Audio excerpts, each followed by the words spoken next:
Maurivan Galdino Costa falando, você está no meu programa, o Evangelho é sobrenatural. E você sabe, é sobrenatural porque não conta histórias, faz histórias, é real, funciona. Hoje eu estou aqui com uma grande amiga, irmã, Neide Silva, pastora, profetisa, apóstola do Senhor, e pastoreia lá em Vitória da Conquista, na Bahia, e Deus a tem usado muito. Tem um culto, por exemplo, nas tardes das quartas-feiras, não é isso, apóstolo Neide? Chamado Tarde do Milagre, e Deus tem usado muito com esse evangelho que produz milagres, que faz as pessoas quererem algo mais do que a palavra apenas escrita, a palavra apenas histórica, e nesse culto a palavra é real, e pessoas são curadas, transformadas, revelações, profecias, visões acontecem. Você acredita que o Evangelho é assim funcional, que o Evangelho é assim tão poderoso que não conta histórias, mas faz histórias? Quando você lê assim, o apóstolo Paulo recebe revelações e a pessoa é curada, é abençoada. O Ágabo pega o cinto e diz: o dono desse cinto vai sofrer em Jerusalém, e ele nem sabia que era o dono do cinto, era Paulo. Ele diz: estou pronto até para morrer. A palavra que é viva, que traz revelações. Jesus, quando entendia as revelações. Simão, quando pega Jesus nos braços, pequenininho, e diz: ele servirá para elevação e queda de muitos. Revelações. É isso que acontece. Pastor Neide, é uma alegria tê-la aqui. Primeiro, que é minha amiga, irmã. E muita gente vai ser abençoada por meio dessa entrevista. Você contando histórias, eu fico assim, tarde inteira ouvindo aquelas histórias, Deus usando, Deus dando revelações e através das revelações curando pessoas, salvando outras. E eu vibro com isso, porque o objetivo nosso é abençoar almas, né? Pessoas que podiam gastar anos aí de tratamento médico e não servir, como no caso da mulher do fluxo de sangue. Uma revelação, uma palavra, alguém se livrou de acidentes, são muitas histórias, se livrando de acidentes de morte, inclusive, de salvação de vidas, é tremendo. Então, queria lhe apresentar para o povo, para que eles possam entender que o Evangelho funciona, e aí conta essas histórias maravilhosas. Amém. É um prazer estar aqui também, pastor. Obrigado. Então, apóstolo Maurivan, nós temos um trabalho na Igreja Evangélica Missionária da Fé, chamado Tarde dos Milagres. Esse trabalho nós já temos, vai completar 14 anos. Bastante tempo. Bastante tempo. Aí quando nós iniciamos, o Senhor falou que era muito importante a gente focar na oração e na leitura da palavra, nos estudos. E aí começamos, como sempre, a gente sabe, todo trabalho começa com poucas pessoas. No início tinham 5, 6 pessoas. Aí depois esse trabalho foi ampliando para 20 mulheres, de 26. E um certo dia, pela manhã, vai completar 3 anos agora, no dia 16 de dezembro, eu estava na minha casa lavando a louça e o Espírito Santo de Deus ministrou meu coração dizendo: olha, você coloca uma campanha na igreja pela manhã em prol de salvação e libertação de almas, de vidas. E nas quartas-feiras eu tenho um trabalho de oração das 9 às 11. E aí a gente declaramos que na quarta-feira nós entregaríamos para o Senhor o nosso dia de quartas-feiras. E aí à tarde, às 3 horas, nós começamos a tarde do milagre. Então, de manhã é oração, no jejum e oração. Aí eu ministro uma palavra para as mulheres. E à tarde, 3 horas, começa o culto da tarde do milagre, que começa às 3 e termina às 16h30, 17 horas. E aí eu comentei com meu esposo, falei com ele que o Espírito Santo tinha pedido para colocar uma campanha nessa igreja pela manhã em prol de salvação e libertação de vidas. E ali nós começamos a orar, e eu comuniquei à igreja, comuniquei às irmãs, e começamos a orar e abrimos um jejum durante todos os dias. A apóstola Neide falando isso é interessante. Você falando, eu lembrei, sabe do quê? Eu lembrei quando Jesus foi multiplicar os pães, e antes de multiplicar, falou para os discípulos: separa o pessoal de 100, arruma os grupos, 100, 50, preparou a atmosfera para o milagre. Então, a tarde é a tarde do milagre, mas antes Jesus mandou preparar o ambiente. É como se estivesse preparando os grupos, o jejum e a oração, preparando para a tarde. Eu acho interessante isso, me lembro disso. Então, tem 13 anos que nós estamos nessa pegada, 13 anos. Começamos com um grupo pequeno, hoje, graças a Deus, tem um grupo grande. E na primeira semana que nós abrimos essa campanha, o Senhor, Ele me deu uma visão, uma revelação. O Senhor me mostrava claramente um caixão bem grande de adulto, um caixão bem armado, muito bonito o caixão, por sinal. E o Senhor me mostrava 4 homens, eles desciam aquele caixão, 4 homens, cada um segurava numa cordinha, sim, descia no final da sepultura, descia aquele caixão. E quando eles colocavam aquele caixão no fundo ali, um outro rapaz se aproximava, enchia uma pá de terra e iria jogando em cima do caixão para enterrar a pessoa. E aí eu ouvi uma voz que dizia: tira o caixão, coloque para fora, porque eu vou dar mais uma chance, eu vou dar mais uma oportunidade a essa pessoa. E ali, imediatamente, aqueles homens recolheram aquele caixão, colocou do lado da sepultura, e veio uma mão e passou na sepultura e fechou a sepultura. E o Espírito Santo de Deus dizia para mim que ali era parente de alguém que estava ali. O Espírito Santo não me mostrou quem era a pessoa, mas dizia para mim: interceda, faça clamor, ore para que a sepultura seja fechada, porque eu estou dando um livramento. E ali naquele momento eu comuniquei com as irmãs, eram só mulheres que estavam ali, e falei: irmãs, o Senhor me diz que é parente de alguém, eu não sei de quem é, mas vamos orar. E nós oramos, pedimos ao Senhor para que fechasse toda a sepultura que Ele não teria aberto. E isso foi na quarta. Quando foi no sábado, eu estava na igreja, porque hoje eu moro um pouco mais distante, você sabe, né? Mas antes eu morava próximo da igreja, então eu vivia muito tempo na igreja. E eu estava lá e o meu pai ligou. Meus pais moravam na zona rural. E o meu pai ligou, perguntou onde eu estava. Eu disse que eu estava na igreja. E ele falou: você vai demorar muito tempo? Eu falei assim: não sei, eu estou por aqui. O senhor queria alguma coisa? Ele disse: sua mãe sofreu um acidente aqui na roça e a sua mãe precisa ser levada para o hospital. E aí eu perguntei a ele o que aconteceu. Ele falou: sua mãe, uma vaca derrubou sua mãe. E eu estou ligando para você porque você conhece alguns médicos, enfermeiros, para que você entre em contato. E o teu irmão está vindo buscar a tua mãe para levar para o hospital, porque ela está toda machucada. E quando ali eu mobilizei as minhas amigas, enfermeiras, para me ajudar, quando meu irmão chegou com a minha mãe, que os médicos olharam, eles não quiseram acreditar que aquilo foi uma vaca que fez aquilo na minha mãe.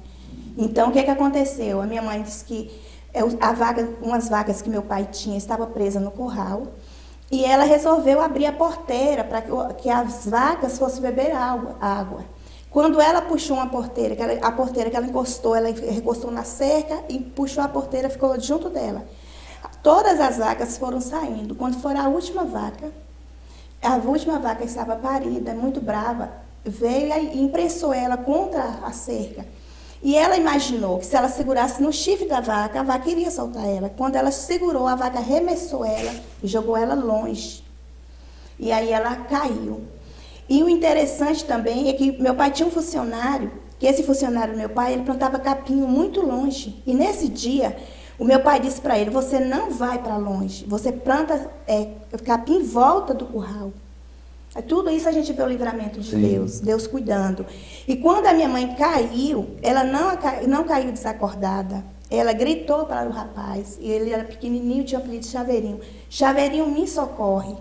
E quando aquele rapaz se aproximou, a vaca já estava com o chifre, tentando suspender minha mãe para arremessar novamente. Enquanto isso, ela já tinha pisado em minha mãe por todo canto.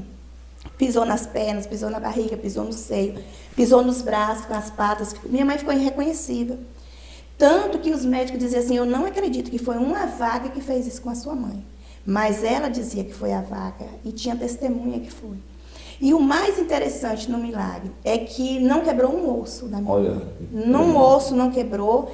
Minha mãe foi medicada, fez tomografia, porque pisou em volta do rosto também. O couro cabeludo dela ficou todo fofo por dentro, devido à vaca ter chifrado ali, mas não quebrou um osso. Minha mãe estava com 79 anos na época. 79 anos. Eu quero que vocês entendam, porque a importância desse programa, Evangelho Sobrenatural, veja como Deus faz. Primeiro, faz a igreja abrir um grupo, uma quarta-feira para orar. Era só a tarde do milagre, mas faz primeiro preparar o ambiente. Nesse preparo de oração e jejum, Deus fala, Deus prepara e manda antes, avisa antes. A própria pastora da igreja, a apóstola Neide, desse caixão, de fechar o caixão, de fechar a sepultura, de abrir o caixão, na verdade, de fechar a sepultura. e dar chance a uma pessoa. E era um parente de alguém, não sabia ela que era a sua própria mãe, né? Então era a sua própria mãe. Veja como Deus prepara as coisas, prepara tudo certinho. Por isso eu quero que você leve a sério esse evangelho. O evangelho de Jesus que ama, o evangelho de Jesus que avisa antes, o evangelho de Jesus que dá oportunidades, porque Deus deu oportunidades à mãe da própria pastora que estava ali orando por tanta gente, ora por tanta gente, e Deus estava livrando. No Salmo diz que Ele livra os nossos olhos das lágrimas, os nossos pés da queda e nossa alma da morte. Então Ele nos livra, Davi falava isso. Só que aconteceu algo mais precioso ali do que a cura física, o milagre de não quebrar nem os ossos. Conta aí o que aconteceu com a sua mamãe. Então, aí isso foi no sábado, né? Levamos ela no médico, fez todos os exames particular, e aí o médico liberou, falou, não tem como eu manter sua mãe aqui, porque os hematomas estão aí.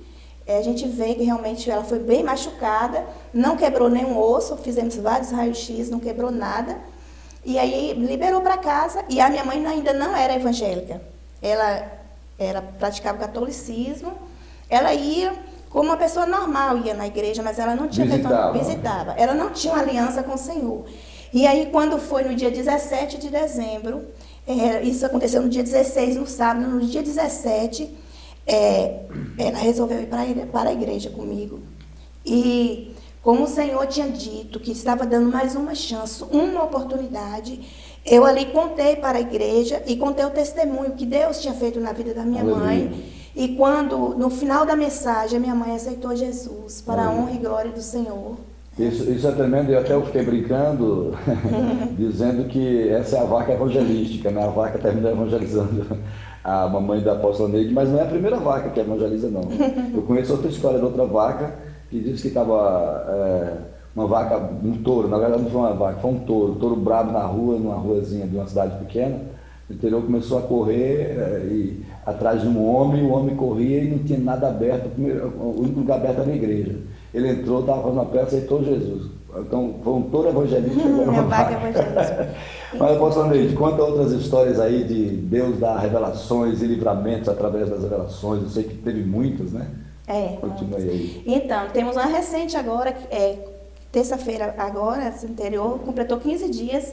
Tinha uma pastora, a amiga minha estava pregando, a pastora Socorro, e eu estava cara, embaixo na nave da igreja e ela estava pregando.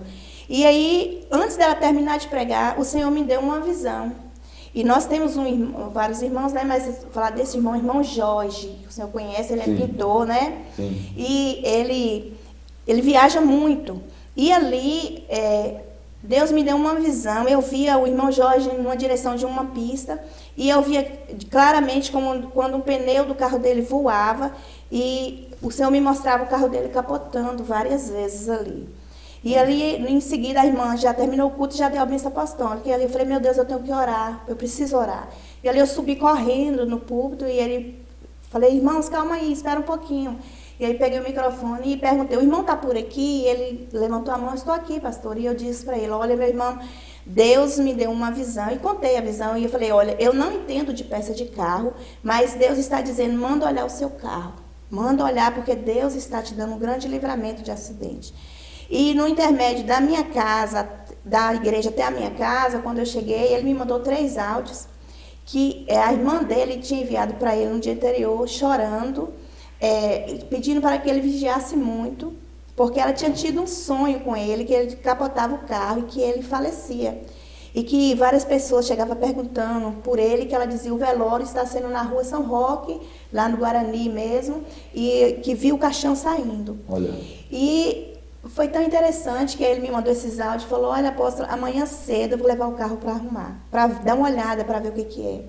E no outro dia cedo ele resolveu trocar o óleo do carro. E quando o rapaz colocou o carro na rampa, que olhou, falou assim para ele, olha, este rolamento da roda do seu carro está solto, o seu carro está com a roda solta. Olha. E ele gravou um vídeo e me mandou.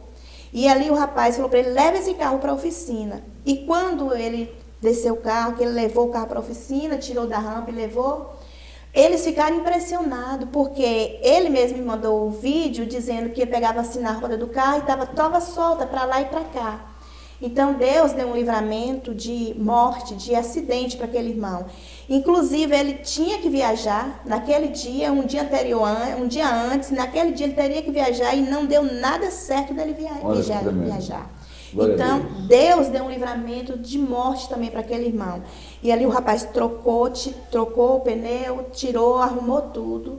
E depois ele me mandou mais uns 8 vídeos, né, dizendo ali do milagre que Deus fez. Então, cuidado de Deus. Então, resumindo, eu acredito que nós precisamos continuar orando no caminho certo, buscando ao Senhor, orando, lendo a palavra, porque o próprio Senhor Jesus, ele fala que ele revela as coisas grandes para os seus pequenininhos. Sim. Então, quando nós buscamos ao Senhor, ele nos dá essa direção, da gente estar orando, buscando. Agora, pastor Neide, e assim, o pessoal da igreja que não crê nesse evangelho sobrenatural, que não crê em revelação, morre, né? Morre. Morre e aí acha, não sabe porque Deus não livrou, porque simplesmente não crê nos dons. Exatamente. Porque se Deus dá o maior dom, que é o dom da salvação, Ele dá os menores dons, que é uma revelação, que são, vamos chamar, em relação à salvação aí para o céu, são menores, mas são muito preciosos. Então, quando você é incrédulo, termina sofrendo.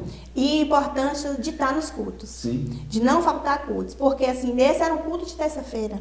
E ele foi, né? E ele foi. Se ele não tivesse ido, ele poderia ter perdido a sua vida. O Senhor poderia ter livrado, sim. Mas o Senhor preparou aquele dia para dar o livramento ali, para mostrar, para que as outras pessoas viessem a acreditar. Sim. Agora, como a gente sempre ministra e fala, essas coisas a gente tem que acreditar no sobrenatural. Sim. Porque se a gente for andar no natural, as pessoas que entram na igreja e ela quer manter a sua vida no natural, ela nunca vai entender as coisas de Deus. Isso, porque isso que você citou é o que a Bíblia diz. O apóstolo Paulo fala, o homem natural não compreende as coisas de Deus. Parece loucura. Deus avisar de uma roda de um carro, Deus avisar, mostrar um acidente que ainda não aconteceu, porque Deus é atemporal.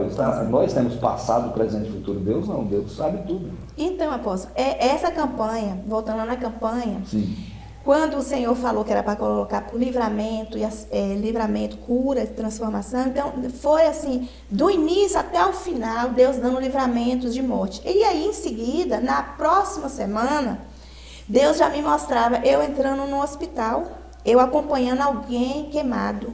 Eu via claramente, eu não sabia quem era a pessoa também, mas eu sabia que eu estava dentro do hospital. Eu entrava no hospital e eu via a pessoa toda queimada entrando, sendo conduzida em uma cama. Eu via que a cama estava assim e por baixo saía um ar que resfriava aquela pessoa toda queimada.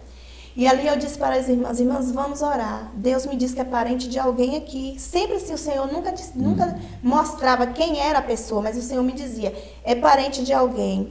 E eu disse para as irmãs, vamos orar, porque nós precisamos continuar orando e no jejum, vamos triplicar o nosso jejum e na oração. E meu pai na zona rural, né? O meu pai morando lá sozinho, porque a minha mãe tinha sofrido um acidente, estava na cidade. Sim. E lá tinha, quem sabe, fogão de lenha, né? E o meu pai, ele tinha levado 2 litros de gasolina. E ali ele acendeu o fogo, mas o fogo pegou pouquinho, não pegou muito. E o meu pai resolveu virar o litro de gasolina, os 2 litros de gasolina no fogo. E quando ele virou, a chama do fogo pegou dentro da gasolina. E quando ele suspendeu, para jogar longe, aquele fogo já começou a pegar nos sacos de rações que tinha, começou a pegar em umas roupas, e ali pegou nas pernas dele. Ele estava com a jaqueta de nalho, o fogo pegou nas costas, e ali ele correu para o quintal.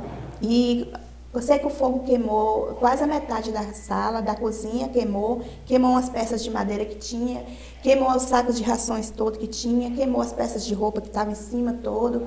E ali ele correu para o quintal. Enquanto ele tirava a peça de roupa de baixo, ele percebeu que as costas dele, porque ele estava com 3 blusas, porque estava muito frio no dia, o fogo já estava começando a pegar nas costas, porque o nalho engrudiu. Sim. E começou a pegar na roupa. Então ele já conseguiu também tirar a roupa ali. E ele conseguiu ligar uma mangueira, que nós tínhamos lá uma cisterna artesiana. Ele ligou ali e conseguiu apagar o fogo da casa ali, mas ele não sofreu danos nenhum na queimadura, foi só simplesmente na roupa. Tremendo. Então, a gente vê que o nosso Deus, O o cuidado de Deus, ele tem o cuidado. E aí, no final dessa campanha, nós entendemos que foi assim, testemunho de vários livramentos. Então, por isso que vale a pena nós estarmos muito atentos ao que Deus tem para nós, o que Deus fala. E também, apóstolo Neide, você como líder, né, veja bem, nessas campanhas ataca o seu pai e sua mãe, a pessoa que está na frente. Porque o diabo também diz, Jesus que citou, ferirei o pastor e as ovelhas ficarão dispersas. Então ele gosta de ferir a gente. Por isso a importância, você falou do jejum, da oração. Bom, a gente está muito feliz com esse evangelho sobrenatural. E nós não poderíamos deixar ou terminar essa entrevista com a apóstola Neide sem que ela orasse, olhando para a câmera e orando por você. Eu acredito que por dois grupos de pessoas, você que está na igreja, que está aí no natural, como a apóstola Neide falou, não fique no natural. Que você, se você quiser, coloque a sua mão como um ato profético no seu coração e diga: Deus, entra no meu coração, abre a minha visão, me dá visão e revelação, que são dons maravilhosos, né? Palavra de conhecimento, palavra de sabedoria, profecias. Senhor, me dá isso aí em nome de Jesus, porque eu ajudar pessoas como ela tem, a apóstola tem ajudado em oração, e Deus dado livramento, salvação, curas e milagres extraordinários. E também por você que ainda não aceitou Jesus, a maior revelação de todas é enxergar Jesus como Salvador, aquele que salva, aquele que cura, aquele que liberta, aquele que transforma. Agradeço a Deus por esse programa e hoje por essa entrevista. Queria que então, quero já de antemão agradecer a apóstola Neide por esse momento. Amém. Pedir que você então orasse, olhando aí para a câmera, orando e abençoando esse povo aí em nome de Jesus. Amém. Obrigado. Eu que agradeço. Então, vamos orar. Pai, em nome de Jesus. Senhor, nesse início de tarde, eu quero te louvar, bendizer o teu nome por tudo que o Senhor é e por tudo que o Senhor tem feito em cada vida. Pai, agora eu quero te apresentar as pessoas que vão ouvir esse testemunho. Eu quero te pedir que o Senhor alcance de forma especial. Amém. Pai, aqueles que ainda não te conhecem, que o Senhor esteja trabalhando de forma especial. Amém. Que o Senhor possa entrar em cada coração. Que o Senhor venha quebrar todas as cadeias. Meu Deus, onde que não tiver paz, que o Senhor possa entrar nesta manhã, início de tarde, tocar em cada vida de forma especial. Eu ministro a bênção do Senhor sobre o teu lar, sobre a tua casa, sobre toda a tua família. E profetizo que a salvação do Senhor irá te alcançar e que você irá viver milagres do Senhor sobre a tua vida. Eu determino a bênção, a vitória sobre toda a tua família, sobre toda a tua casa, em nome de Jesus. Amém. E você que está aí, Vitória da Conquista, ou longe, vá nos cultos de quarta-feira, 3 horas da tarde, né? Aí abaixo, aí na descrição, vai estar o endereço da Igreja Missionária da Fé, Igreja Evangélica Missionária da Fé, no bairro Guarani, no Vitória da Conquista, tremendo. Aí tem, dali você não vai nem sair mais, você vai gostar demais, é uma família linda de Deus ali. Deus te abençoe.